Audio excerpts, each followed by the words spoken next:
Alright, good morning, good morning. So today is Saturday na pala. At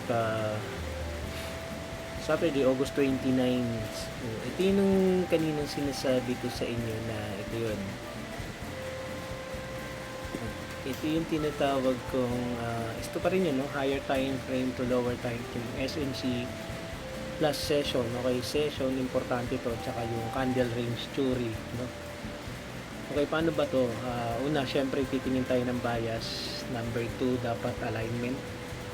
Number 3, ito isa sa mga importante, session, no?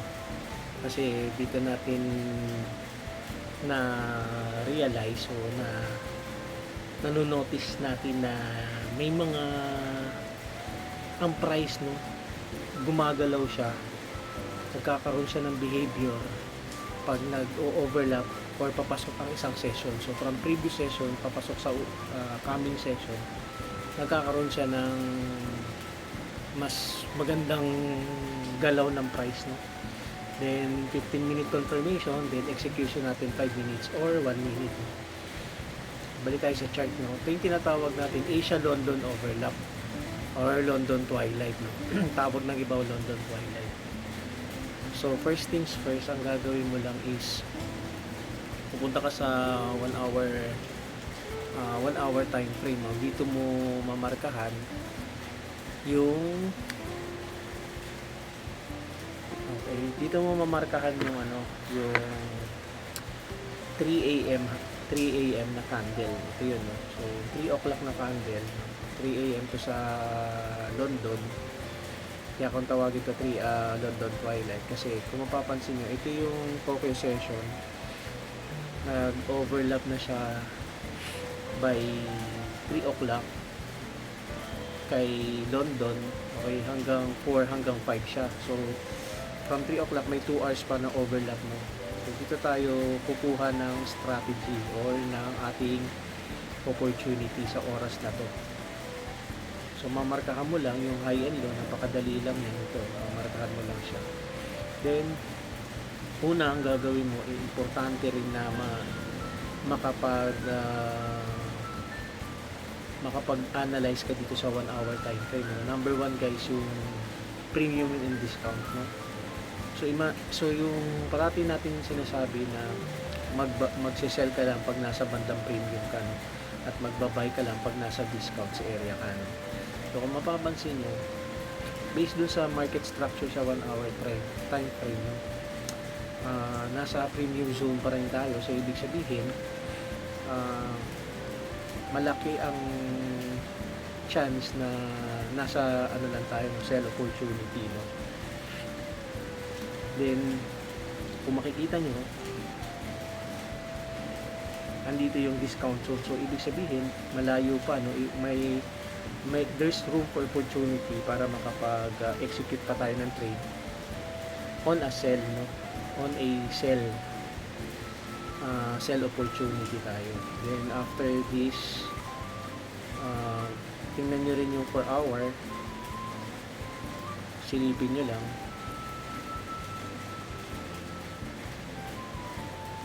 Okay, so nandito tayo, di ba? Ito yung overlap na tinatawag natin.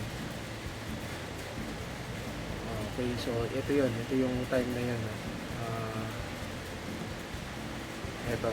Okay, so dito mapapansin nyo yung premium and discount pa rin, no? So tapos merong order block na bearish order block, meaning kahit itong candle na to nakikita natin is bullish, no?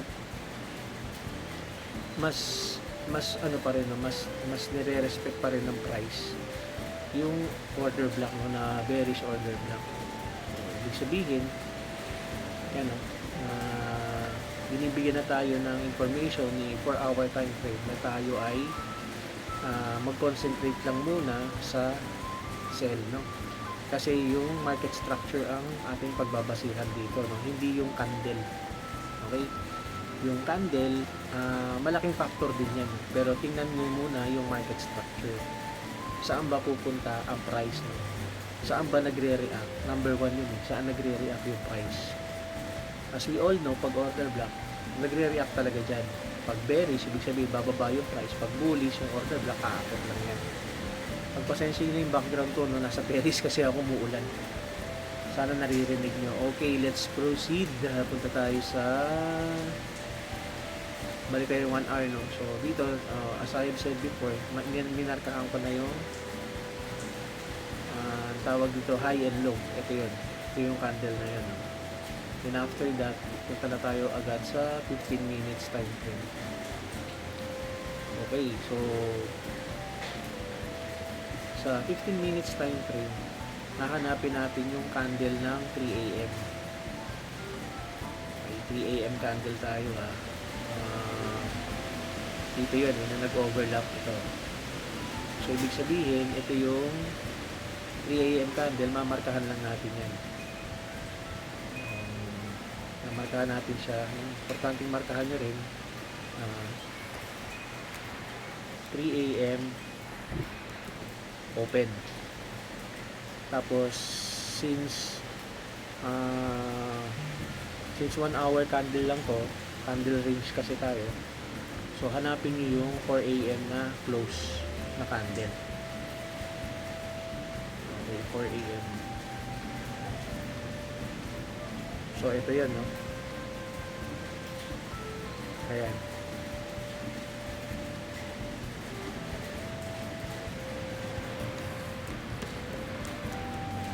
Ayan. So mapapansin nyo sa 15 minute time frame, nag-top na siya, no? Kasi ang strategy natin, pag nag-top dito, kukunin natin yung 3 AM low. Pag nag-top sa 3 AM high, kukunin natin yung 3 AM low. Okay, so ano pa yung makikita mo rito? Number 1 na analyze mo rin yung 15 minute time frame. Okay.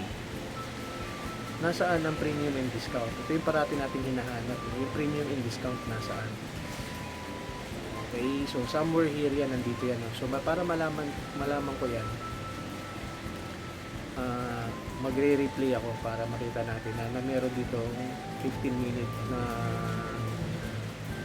premium and discount. Kung si-replay lang tayo. Okay, so ilagay na natin doon sa kung saan siya nag-profit.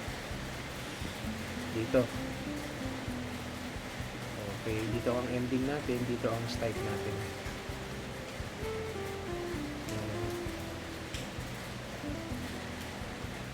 Ayan, somewhere here. Kaya na. Nakita niyo yung nakita niyo yung premium and discount, lumitaw, di ba? Ito, so mamarkahan natin ito.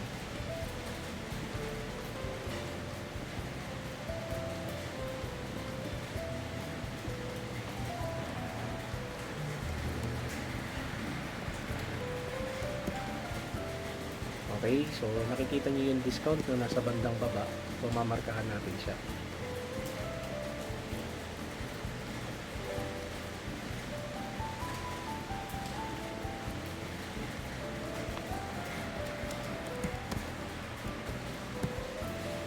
Nilagyan ko ng 15 minute discount at 15 minute premium, no? Guys, napaka-importante ng 15 minute time frame kasi dito tayo kukuha ng ating confirmation, no? So kung ano yung ilalabas na premium and discount sa 15 minutes, yun yung nire-respect, no? Huwag nyo nang pansinin yung 5 minutes at 1 minute na premium and discount. So dito tayo magpo-focus sa 15 minute time frame na premium and discount.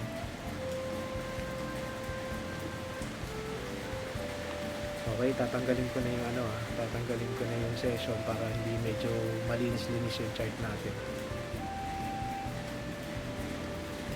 Okay, so ito na yung minarkahan natin 4 AM close of 3 AM saka 4 AM close, diba? So dito na-establish na natin na andito nga yung premium and discount.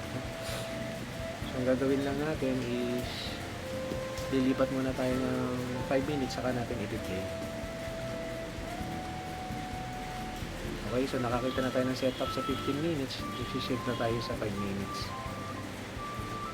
Okay, so antayin mo natin mag-play. Again, ito yung 3 AM low, ito yung 3 AM high. Ito yung focus natin ito. 3 AM high papunta sa 3 AM low. Alright, so play natin, no?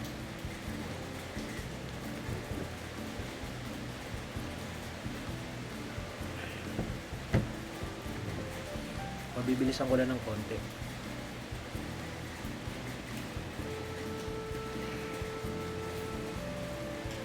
So wag niyo wag niyo nang intindihin yung nilalabas na premium and discount sa 5 minutes, no?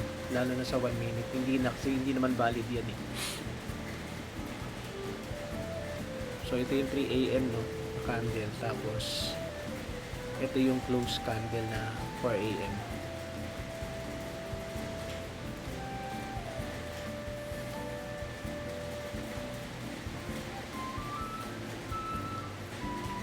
So mapapansin nyo, magtatap itong 4 AM candle. Ayan, no?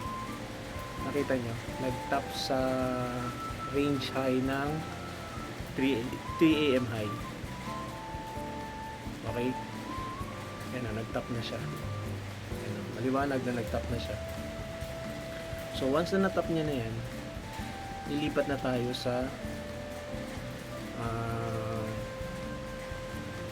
1 minute, no? Kung saan tayo mag-execute para mas precise ang ating execution.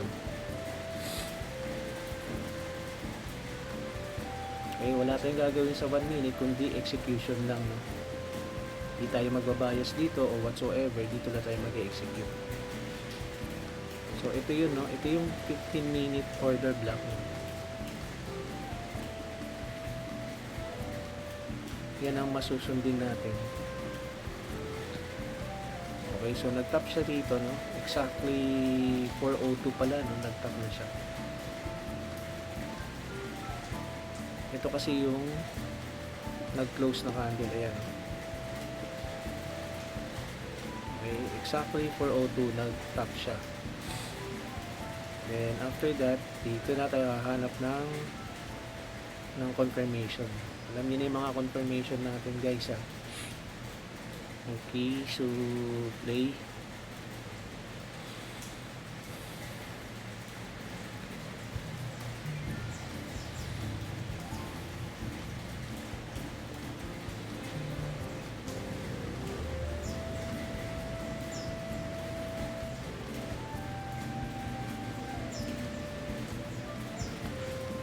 Okay, by the way,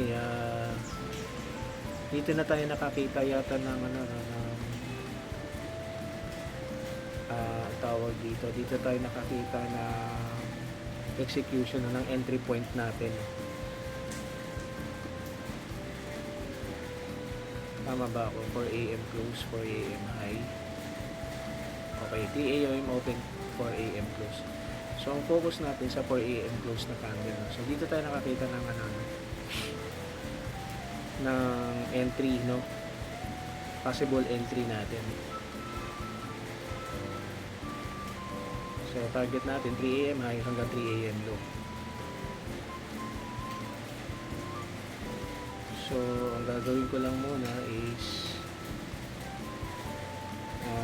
dito na nakakita tayo, kaya lang lumipas na yung tingnan natin kaya pa natin i-replay. Select bar, tapos dito tayo, no? Ito kasi inaantay natin, so dito tayo mag-start. Yan, so play natin, no? So ito yung 3 AM high, hintay natin yung 4 AM close. So play ulit natin. So ang execution natin is once na natap ng 4 AM candle yung high, yung 3 AM high.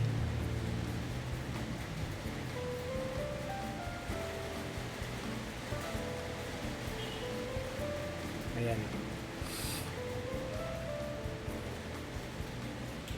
Okay, so natap na, di ba? So inaantay na lang natin yung confirmation.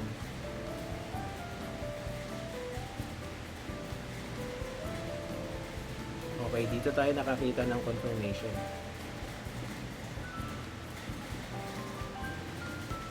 So ito yung order block, no? valid order block yan kasi may iniwang liquidity sa taas. Tapos nakakuha na siya ng liquidity, no? May na-sweep na siyang liquidity. Ito yata yun, no? Ito yung nakuha niya ng liquidity. Ito yung na-sweep niya, no? Hindi, yung na-sweep niya mismo yung ano, yung natap niya na candle. Ayan, no? Ito yung natap niya. Okay. Then after that, mapapansin nyo merong fair value gap na iniwan.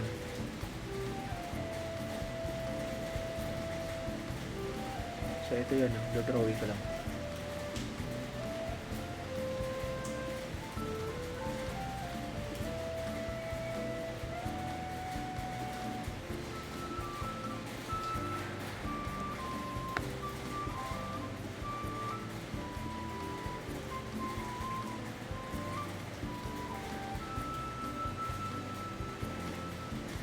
Ayan, nilagyan ko ng green para bullish fair value to.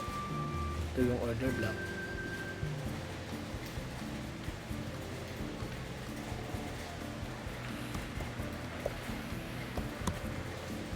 Okay, saan ang entry point natin, no?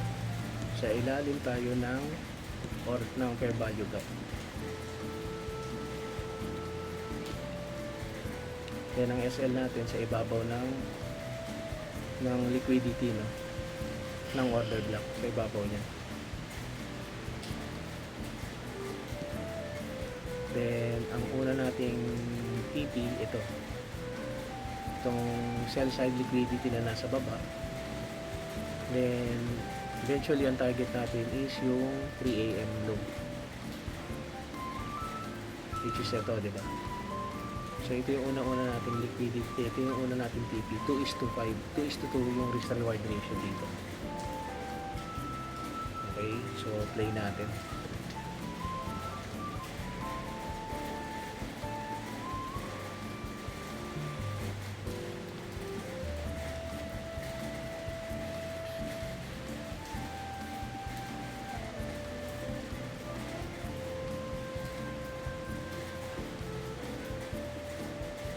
So, wag na kayo magpapalit ng strategy, no? Kung ano yung nagawa nyo SL, yun na yun, no? Okay, so by 4:18, no? Since na nag-entry tayo ng 4:04, no? 4:18 meron na tayong profit, no? Then adjust tayo, no? Kung gusto nyo, kunin nyo muna ito, yung ating second TP, itong higher low. So play natin ulit.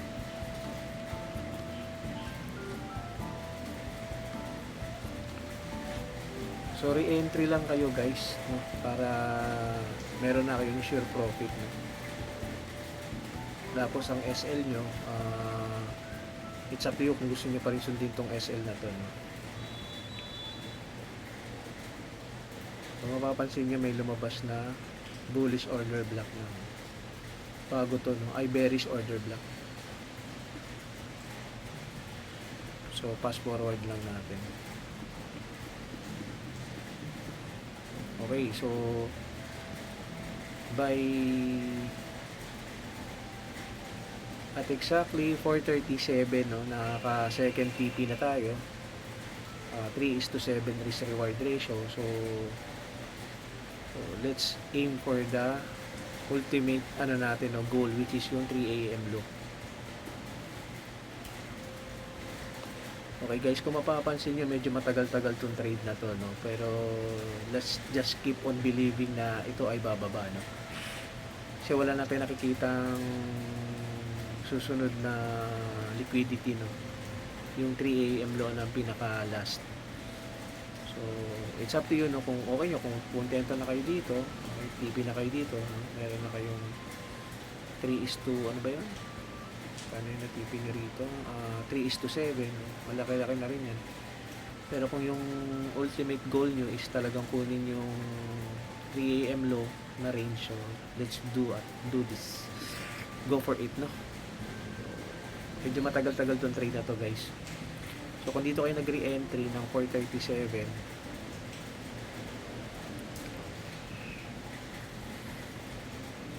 Tingnan natin kung anong oras siya makukuha. I think mga 7 o'clock ito nakuha.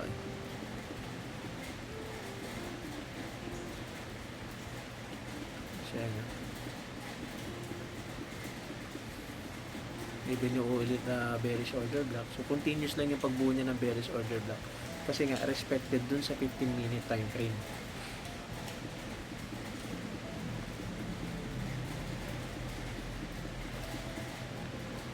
So, huwag kayo masyadong mako-confuse sa 1-minute time frame kasi very noisy dito sa time frame na to. Nasa sa inyo kung gusto nyo pumunta sa 5-minute time frame after nyo nang maglagay ng entry na. So, pass forward natin.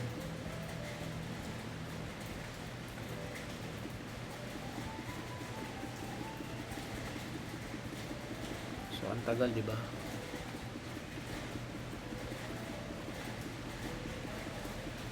Okay, malapit-lapit niya na makuha yung yung profit no sa mabalit niya na makuha yung 3 AM doon. Malapit niya na matap. So kung mapapansin niyo si sumusunod lang si moving average. Okay, so malapit-lapit na Forward natin ng konti. Yun. And by exactly 7:06 7:06 na kuha yung 3 AM low, range low. Okay, so ganyan lang siya So kung dito ka nag-unang nakapag-re-entry, nakuha mo rito. So kung nag-entry ka rito, that's around 439 439 or dito ka nag-entry 440 so yung 30 TP mo was able to hit ng 707 706 pala. Okay, so hindi niyo na kailangan i-monitor from time to time kasi ang haba niya inabot ng 3 oras mahigit. Pero eventually nag-profit pa rin kasi tama yung ating bias Nagsimula tayo sa higher time frame which is sa 4 hours down to 1 hour time frame. Doon tayo nag-mark ng 3 AM high and 3 AM low. Alright, so yun yung ating for me ito na yung para sa akin ito yung talagang ultimate strategy na susundin ko kasi dati hindi ko hindi ko masyado pinapansin ng higher time frame na dun mga kung ano yung na-print na let's say order block, fair value block, change of character. So, importante kasi yung order block sa 15-minute time frame. Yun ang pinaka-importante natin. Yun ang pinaka-guide or gauge natin. So imagine niyo kung ito yung 15-minute na order block. Andito pa yung, nasa baba pa yung ayan discount na 15 minutes. So ibig sabihin mataas pa yung opportunity na makapag-sell ka Tamang confirmation lang ang kailangan natin. Alright guys, sana may natutunan kayo dito sa ating higher time frame to lower time frame. So yan ay nangyayari lang tuwing mag-overlap ang dalawang session. At gagawa rin tayo ng overlap ng Sydney tsaka Tokyo session gamit ito So standby kayo dyan. That's all for now. Bye bye.